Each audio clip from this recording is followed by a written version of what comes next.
முத்து நம்ம எல்லாரும் மலேசியாவுக்கு போகலாம், போய் பார்லர் அம்மாவோட அப்பாவை பார்த்துட்டு வந்துடலான்னு சொல்கிறாங்க.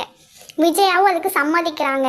ஆனால் ரோகிணி ஐயோ நம்ம மாட்டிக்கிடுவோமே, மனோஜ் கிட்ட பேசி எப்படியாவது இதை கேன்சல் பண்ணிடுவோன்னு ரூம்குள்ளே மனோஜை கூட்டிகிட்டு போய் உங்கள் வீட்டில் யாருமே மலேசியாவுக்கு போகக்கூடாது நீ போய் சொல்லுன்னு சொல்கிறாங்க. மனோஜ் யோசிச்சுட்டே வெளியே வராரு. இன்னொரு பக்கம் மீனா முத்துக்கிட்ட வந்து சண்டை போடுறாங்க. நமக்கே சம்பளம் கம்மி, நீங்கள் ஏன் மலேசியாக்கெலாம் போகிறீங்கன்னு சொல்கிறாங்க. ஆனால் முத்து மீனா கிட்ட தெளிவாக சொல்லி புரிய வைக்கிறாரு. நம்ம மலேசியாவுக்கு போனால் தான் பாலகம்மாவோட உண்மை வெளியே வரும். மீனாவும் புரிஞ்சுக்கிறாங்க.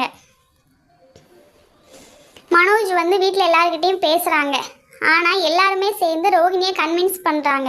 நாங்கள் வந்து உங்கள் அப்பாவை நிச்சயமாக பார்ப்போம், கல்யாணம் ஆகி 1.5 வருஷத்துக்கு மேலே ஆகுது, ஆனாலும் உங்கள் அப்பா உன்னையே பார்க்க வரல, நாங்களாவது போய் பார்க்குறோம், நம்ம போகிற ரோகிணி நீ ரெடி ஆகுன்னு சொல்லிடுறாங்க.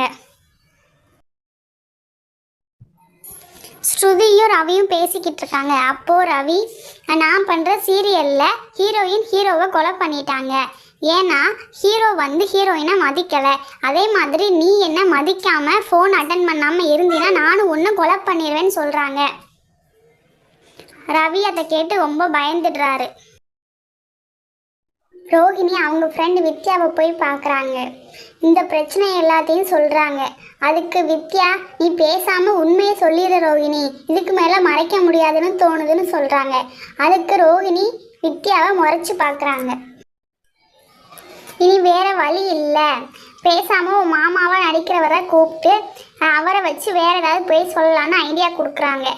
அதே மாதிரி 2 பேரும் சேர்ந்து அவரை வர வைக்கிறாங்க. அவர்கிட்ட நீங்கள் திரும்பவும் எங்களுக்கு ஹெல்ப் பண்ணணும்னு சொல்கிறாங்க. அதுக்கு அவர் நான் மாட்டேன், என்னால் போயெல்லாம் சொல்ல முடியாதுன்னு சொல்லிடுறாரு. ரோஹிணி அவர்கிட்ட ரொம்ப கெஞ்சுறாங்க.